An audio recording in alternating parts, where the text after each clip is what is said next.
Hey guys, and welcome back to Shreya, where knowledge meets creativity. And the main motive of our channel, as you all know, is framing dreams and fueling minds. So without wasting any time further, let's get started with the video. So हमारे आज की video का title और thumbnail आप लोग ने देख ही लिया होगा. बेसिकली हमारी एक सब्सक्राइबर है, हमारी एक फैमिली का पार्ट है जिनका नाम है @Miss Beauty. सो उनका कमेंट आया था हमें कि दी आप हमें ये बता सकती हैं कि क्लास 12th में आपने कौन सी बुक्स यूज़ की थी और आपने ऐसी कौन सी मिस्टेक्स की थी जिन्हें आप हमारे साथ शेयर कर सकती हैं ताकि हम उसे अवॉइड कर सकें. सो आज हम यही शेयर करेंगे. सबसे पहले अगर हम लोग बुक्स की बात कर दें तो देखो, अगर हम लोग बात करते हैं बोर्ड्स के लिए, जो मेन तुम लोग की मैंने पहले भी वीडियो में बताया है कि जो भगवद गीता, तुम लोग की बाइबल जो भी है वो NCERT है. तो NCERT इज़ मस्ट, वो तुम लोग को डेफिनेटली करनी है. और एटलीस्ट अगर कोशिश हो सके तो कम से कम एक से ज़्यादा बार, मतलब 2-3 बार कर सकते हो, 4 बार रिवाइज कर सकते हो तो भी वो बहुत अच्छा है. उससे तुम लोग को बेनिफिट होगा. और अगर NCERT हो जाए या NCERT अगर लैंग्वेज नहीं समझ में आती है तो आप रेफरेंस बुक भी यूज़ कर सकते हैं. NCERT तो कॉमन होती है, सबको पता है, सबके स्कूल में सेम चलती है. अगर हम लोग साइड बुक की बात करें तो अकाउंटेंसी के लिए मैंने 11th-12th में PS ग्रेवाल ही यूज़ की थी. अगर आपको ज़्यादा क्वांटिटी में क्वेश्चंस लगाने हैं तो आप DK गोयल को प्रेफर कर सकते हैं. लेकिन अगर कम क्वांटिटी में चाहिए और हर वैरायटी के क्वेश्चंस चाहिए तो वो TS ग्रेवाल में मेरे ख्याल से सही रहेगा. मैंने तो TS ग्रेवाल प्रेफर किया था 11th-12th दोनों में, तो वो अकाउंट्स के लिए हो गया. अगर BST की बात करें तो संदीप गर्ग की मैंने साइड बुक ली थी. और इकोनॉमिक्स में बात करें तो इकोनॉमिक्स सब्जेक्ट में भी मैंने संदीप गर्ग की ही मैक्रो इकोनॉमिक्स और इंडियन इकोनॉमी के लिए लिया था. इंडियन इकोनॉमी की NCERT थी मेरे पास, बट मैक्रो इकोनॉमिक्स की NCERT नहीं थी मेरे पास.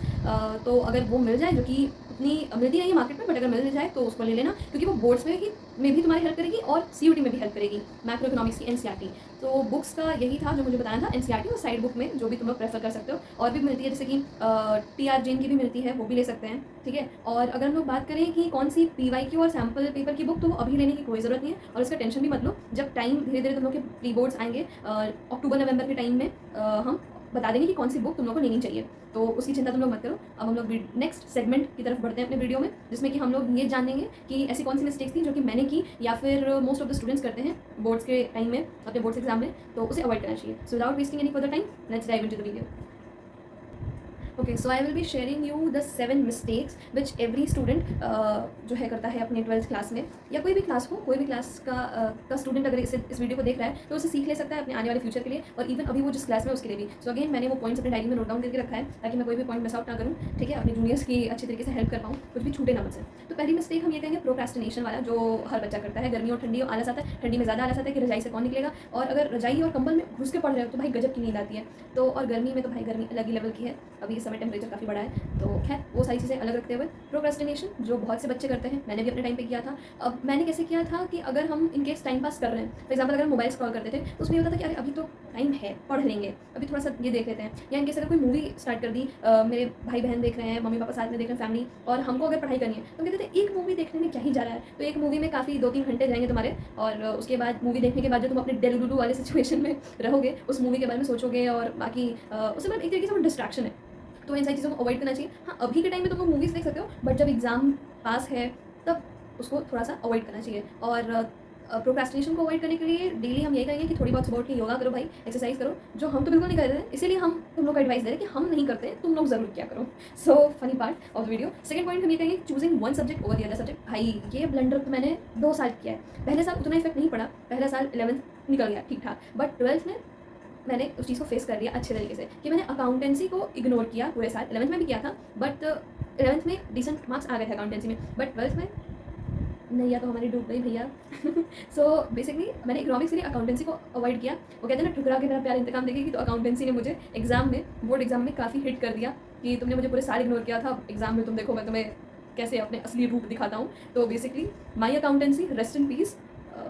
कुछ नहीं कह सकते इसके आगे. तो मतलब यही कहेंगे कि किसी एक सब्जेक्ट के लिए दूसरे सब्जेक्ट को इग्नोर मत करना, चाहे वो तुम्हारा कोई ऑप्शनल सब्जेक्ट या लैंग्वेज सब्जेक्ट ही क्यों ना हो. हर सब्जेक्ट इंपॉर्टेंट है, क्योंकि तुम्हारा जो रिजल्ट होगा वो 500 में से ही तुम्हारे मार्क्स आएंगे टोटल अगर देखा जाए तो हर सब्जेक्ट इंपॉर्टेंट है. उसमें इंग्लिश का भी मार्क्स आएगा, उसमें तुम्हारा जो भी ऑप्शनल सब्जेक्ट रहेगा उसका भी मार्क्स आएगा. तो प्लीज़ रेस्ट इन पीस, किसी सब्जेक्ट को मत करना मेरी तरह, कोई भी सब्जेक्ट को अवॉइड मत करना किसी दूसरे के लिए.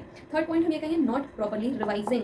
भाई एक टेस्ट दे देते हो तुम लोग या एक एग्जाम दे दिया. जैसे मेरे साथ क्या प्रॉब्लम होती थी, जैसे फर्स्ट प्री बोर्ड हुआ तो हमने पूरा सिलेबस एक बार अच्छे तरीके से पढ़ लिया, ठीक, उस समय एग्जाम दिया, मान लो ठीक है, पहले प्री बोर्ड के लिए इंसान उतने अच्छे से नहीं कर पाता है, मे बी हार्ड होता है या उतने अच्छे से प्रिपरेशन नहीं रहती है. बट सेकंड प्री बोर्ड में तो काफ़ी टाइम मिलता है, उसमें तो इंसान के अच्छे नंबर होने चाहिए. बट क्यों नहीं होते? क्योंकि हम लोग प्री बोर्ड 1 में उस चीज़ मेहनत करके गधे की तरह पढ़ तो लिया, बट सेकंड प्री बोर्ड के बीच में जो गैप होता है उसमें चीज़ों को अगर सही से रिवाइज नहीं किया तो फिर सेकंड प्री बोर्ड का जो गैप डेज पता नहीं मिलता है कि नहीं मिलता, किसी किसी स्कूल में मिलता है, बट जो उस वहाँ पे टाइम रहेगा तो वहाँ पे फिर बहुत कम टाइम मिलेगा तुम लोग को, और फिर ये रहेगा कि अब स्टार्टिंग से सारी चीज़ें पढ़नी पड़ेगी, तो वो सर दर्द एक तरीके से होता है। तो उस चीज़ को अवॉइड करना कि टाइम टू टाइम चीज़ों को रिवाइज करते रह रहे हो तुम लोग, ठीक है। और प्रीवियस वीडियो में नहीं, उसकी भी पहले वाली वीडियो में मैंने बोला था कि एक्टिव रिकॉल वाली चीज़ों को ट्राई कर सकते हो और लिख के प्रैक्टिस कर सकते हो। तो अगर वो वीडियो नहीं देखा तो प्लीज़ जाकर उसे देख लेना, उससे भी सीख मिलेगी तुम लोग को। फिर नेक्स्ट चीज़ है कि not taking gap days seriously. By the way last point होना था बट मैंने पता नहीं क्यों इसे पहले ही लिख लिया। अगेन अकाउंटेंसी पर आते हैं। सारे एग्जाम के बीच में जो भी गैप डेज हमें मिले थे मैंने उसको बहुत अच्छे तरीके से यूटिलाइज किया था, पर पता नहीं क्यों अकाउंटेंसी के टाइम पे मुझे क्या हो जाता है, हम हर टाइम उसको धोखा दे देते हैं, बेचारा रो देता है, फिर आखिर में उसने मुझे ही रुला दिया। खैर इन सारी चीज़ों को साइड रखते हुए तो जो अकाउंटेंसी का गैप डेज मिला था 6 दिन का था, जिसमें से कि मैंने मुश्किल से शायद अच्छे से 4 दिन पढ़ा होगा, बाकी 2 दिन मैंने अपना वेस्ट किया था क्योंकि लास्ट एग्जाम था वो हमारा। इस चीज़ को ज़रूर अवॉइड करना तुम लोग, ठीक है, क्योंकि लास्ट एग्जाम होता है तो फिर इंसान कहने मतलब एक सेंस ऑफ वही पहला वाला पॉइंट प्रोक्रेस्टिनेशन आने लगता है कि कर लेंगे, अब तो लास्ट एग्जाम है, इतना कर लिया तो वो भी हो जाएगा। ये मत समझ के तुम लोग करना, वरना फिर मेरी तरह अकाउंटेंसी में जो भी लास्ट सब्जेक्ट होगा उसमें डूबी जाएगी। तो इस चीज़ से बचना तुम लोग। नेक्स्ट पॉइंट ये है कि PYQ और सैम्पल पेपर को इग्नोर करना। कुछ लोग महारथी लोग ऐसे भी होते हैं कि एग्जाम देने पहुंच गए बोर्ड एग्जाम का, कोई भी राइटिंग प्रैक्टिस नहीं की, कोई सैम्पल पेपर PYQ नहीं देखा, तो भाई ये तुम्हारा सबसे बड़ा जुर्म होगा, गुनाह माना जाएगा। इसके लिए तुम्हें जेल तो नहीं भेजा जाएगा, पर हाँ तुम्हारे रिपोर्ट कार्ड में कुछ चीज़ें नंबर कम हो सकते हैं या मे बी रेड मार्क भी लग सकता है। तो प्लीज़ इस चीज़ को अवॉइड करना, क्योंकि NCERT से कितने ही क्वेश्चन बन जाएंगे भाई। खैर ये रेलेवेंट नहीं था बट ठीक है, इस चीज़ को अवॉइड मत करना क्योंकि इंपॉर्टेंट होता है, क्योंकि PYQ से सीधे सीधे उठकर आते हैं क्वेश्चंस, तो वो अवॉइड करने वाली चीज़ नहीं है। और कोई भी कुछ लोग होते हैं जो कि अपने स्कूल का प्री बोर्ड एग्जाम छोड़ देते हैं, तो वो भी नहीं करना है, please avoid that. Moving on, next है कि अगर आप कोचिंग या ट्यूशन से नहीं पढ़ रहे हैं, या इवन अगर पढ़ भी रहे हैं और यूट्यूब से भी आप पढ़ रहे हैं, तो यूट्यूब खोलते हैं तो मतलब सबसे पहले तो शॉर्ट्स वगैरह दिख गए, कुछ वीडियोस दिख गए, तो उसी के ऊपर हाथ जाता है। तो मेरे टाइम पर भी यही हुआ था, क्योंकि हम कोई भी कोचिंग ट्यूशन नहीं जाते थे, तो जब हम यूट्यूब से पढ़ने खोलते थे, पढ़ने के लिए खोलते थे, तो हम उसमें कोई अच्छा शॉर्ट्स दिख गया तो उधर माइंड डाइवर्ट हो गया और उसको खोल के लगे चलाने। तो भले ही 5-10 मिनट बाद आप अपने उंगलियों को और अपने मन को कंट्रोल कर लो, लेकिन फिर भी वो कुछ लोग नहीं कंट्रोल कर पाते हैं, तो टाइम काफ़ी बीत जाता है और वो एक डिस्ट्रैक्शन का भी काम करता है। तो क्यों ही ऐसा काम करना। तो कुछ ऐसे ऐप्स होते हैं जिससे कि आप पढ़ते समय इंस्टाग्राम, व्हाट्सअप या नोटिफिकेशन ही बंद कर दो ना, सबसे अच्छी बात है। या अगर मोबाइल से नहीं पढ़ना है, खुद से पढ़ना है, बुक से पढ़ना है, तो मोबाइल को एक दूर रखो, किसी दूसरे रूम में रख दो, ताकि तुम्हारा टाइम बचे और तुम लोग अच्छे से पढ़ पाओ। फिर I guess this is the last point कि वन गो में चीज़ों को कंप्लीट करना। जैसे कि मान लो कोई चैप्टर तुमने उठाया, तो उस चैप्टर को रिवाइज कर रहे हो अगर, या इनकेस पढ़ने भी बैठे हो भी नया, तो उसको तब तक पढ़ के, मतलब ऐसा नहीं कि आज मैंने फर्स्ट चैप्टर का इतना पोर्शन कर लिया, अब इतना पोर्शन कल कर लेंगे, ये नहीं। अगर बैठ रहे हो तो उसको भले बीच में गैप ले लो 5-10 मिनट का, लेकिन अगर मैंने BST का फर्स्ट चैप्टर उठाया है कि आज 7 तारीख है, आज मुझे उसे कंप्लीट करना है, तो उसको मतलब कंप्लीट करना ही करना है। तो इससे ये होगा कि तुम्हारा एक दिन में सॉर्ट आउट हो गया कि अच्छा मैंने एक चैप्टर एटलीस्ट BST का कवर किया। बट अगर ऐसे करोगे कि आधा चैप्टर BST का, आधा चैप्टर इकोनॉमिक्स का, आधा चैप्टर इंग्लिश का, तो ऐसे आधा आधा करते करते ज़िंदगी भी आधी हो जाएगी और परसेंटेज भी आधी हो जाएगी। तो प्लीज़ इस प्रॉब्लम को प्लीज़ थोड़ा सा अवॉइड करना, क्योंकि मैंने पूरे साल भर किया और ये टिप्स मैंने इकोनॉमिक्स वाले सर ने मुझे दी थी। सो अच्छी टिप थी, तुम लोग भी फॉलो कर सकते हो। अब अगर हम लोग लास्ट सेगमेंट में आए कि इसका सोल्यूशन क्या है, तो यही है कि स्टार्ट अर्ली। अक्टूबर-नवंबर का टाइम का मत इंतजार करो मेरे छोटे भाई बहनों, अभी से स्टार्ट करो ताकि उस समय स्ट्रेस नहीं होगा, वरना सर दर्द होगा। डिस्पर्सन में क्यों जाना है तुम्हें। अच्छा, कमेंट सेक्शन में मुझे ये ज़रूर बताना कि क्लास 11th में डिप्रिसिएशन को डिस्पर्शन कौन कौन कहता था। नॉस्टैल्जिया हो गया। खैर नेक्स्ट है सब्जेक्ट वाइज अपनी स्ट्रैटेजी बनाओ, और अगर प्रॉब्लम हो रही है तो कमेंट सेक्शन में इसके लिए भी कमेंट करना, नेक्स्ट वीडियो आ जाएगी। फिर थर्ड वाला है कि revise and right weekly. Sorry guys, because I am really very sorry video में इंटरप्शन के लिए, क्योंकि मुझे हंसी आ गई थी अपनी बातों पे। तो मेरा जो पॉइंट था वो था कि रिवाइज एंड राइट वीकली, वही कि टाइम टू टाइम रिवाइज करते रहो, ताकि तुम्हारे क्या बोल रहे हैं हम आज, ताकि तुम्हारे भेजे में सब चीज़ें रिटेन रहें। और फिर उसके बाद लास्ट में कि don't aim for perfection and aim for progress. ये बहुत इंपॉर्टेंट पॉइंट है, बहुत ही ज़्यादा। इस पूरे वीडियो का निष्कर्ष तो नहीं कह सकते, बट हाँ बहुत इंपॉर्टेंट पॉइंट है कि don't aim for perfection, aim for progress. क्योंकि परफेक्शन के पीछे भागोगे तो फिर उसके बाद कभी सेटिस्फैक्शन नहीं मिलेगा।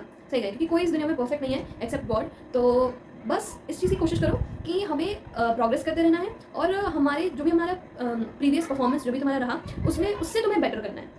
फॉर एग्जाम्पल, अगर तुमने आउट ऑफ 40 या जितने का भी यूनिट टेस्ट होते हैं तुम्हारे स्कूल में, या इवन हाफ ईयरली ले लो आउट ऑफ 80, अगर आउट ऑफ 80 तुम्हारे इकोनॉमिक्स में, अकाउंटेंसी में 60 आ रहे हैं, तो कोशिश करो कि जो नेक्स्ट एग्जाम हो उसमें एटलीस्ट हम 5 to 10 मार्क्स अपने इंक्रीज कर पाएँ, 65 या 70 तक पहुँच पाएँ। तो अपना टारगेट रखो, अपनी गोल्स बनाओ, अपनी स्ट्रैटेजीज बनाओ, और अगर कोई भी आगे प्रॉब्लम हो तो कमेंट सेक्शन में मुझे ज़रूर कमेंट करके बताना, हम उस इशू को भी एड्रेस करेंगे।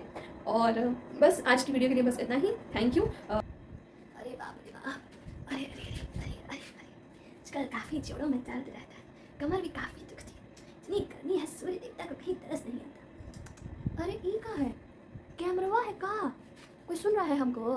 अगर सुन रहे हो भाई लोग तो हमारी बिटिया है, उसका नाम श्रेया है, चैनल का नाम श्रेया है, बिटिया का नाम श्रेया। तनिक आप लोग थोड़ी मेहरबानी करके वीडियो को लाइक कर दीजिएगा, वो क्या कहते सब्सक्राइब कर दीजिएगा और शेयर भी कर दीजिएगा। तनिक बड़ी मेहनत करती है हमारी पोती, ज़रा ध्यान रखिएगा। आप लोग बड़े अच्छे नंबर से पास होंगे बोर्ड एग्जाम में। हाँ बिल्कुल, हमारा आशीर्वाद आप लोग के साथ है। ठीक है, तो अब हम चलते हैं थोड़ा, हैं आप लोग वो क्या कहते हैं अंग्रेजी में कुछ चिट्ठी लिखते हैं ना डब्बा में, क्या कहते हैं उसको, कमेंट सेक्शन। कमेंट सेक्शन में कमेंट कर दीजिएगा आपको और किस वीडियो चाहिए, हमारी पोती बना देगी। बड़ी आप लोग की मेहरबानी होगी। हैं ठीक है, अब हम चलते हैं, अब हम लोग मिलेंगे अगले वीडियो में। ठीक है, अपना ध्यान रखिएगा आप लोग, इस गर्मी में कहीं बाहर मत निकलिएगा। ठीक है जी, नमस्ते, राधे राधे।